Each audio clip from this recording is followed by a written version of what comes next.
कांग्रेस रुकन पार्लियामेंट परनीत कौर का कहना है कि सरकार किसानों की मांग को तस्लीम करे और जल्द से जल्द इस तहरीक को मुजाहरे को खत्म कराए। परनीत कौर से बात की हमारी नुमाइंदा रंजीता झा ने। परनीत कौर हमारे साथ है बात करने के लिए। मैम, किसान को तारीख पर तारीख सरकार दे रही है, अब अगली तारीख जो है वो 9 दिसंबर की है। क्या लगता है आपको, जो मांगे हैं वो सरकार मान जाएगी या फिर तारीख और आगे बढ़ सकती है? ये सरकार ही बोल सकती है, पर मेरे ख्याल में उनको जल्दी इसका फैसला करना चाहिए, इतनी देरी नहीं करनी चाहिए।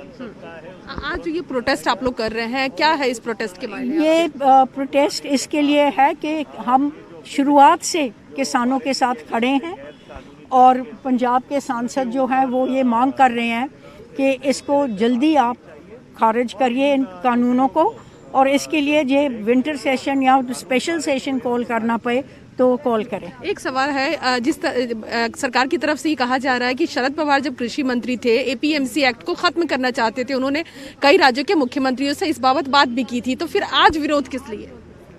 खत्म तो किया नहीं किसी ने, और आज भी हम खत्म करने के हक में नहीं हैं। तो जो वो बात थी वो पहले की बात है। आज जो सिचुएशन है इसको डील करना चाहिए, ना कि पीछे के एक दूसरे के ऊपर आरोप लगाओ।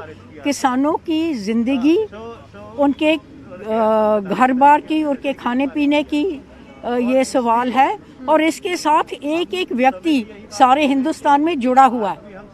सो एक दूसरे के ऊपर आरोप लगाने के बजाय ये जो लॉ इनको वापस करें और चाहे पार्लियामेंट कॉल करें और इसका निपटारा करें। धन्यवाद। तो साफ तौर पर परनीत कौर का ये कहना है कि जिस तरह से सरकार लगातार तारीख पर तारीख दे रही है, 9 दिसंबर को किसानों की मांग को मान लेना चाहिए सरकार को, और जो आरोप प्रत्यारोप का दौर चल रहा है उसे खत्म करते हुए किसानों की मांग को सर्वोपरि सरकार को रखना चाहिए। कैमरा पर्सन सोनू के साथ रंजीता झा, न्यूज़ 18 नेटवर्क।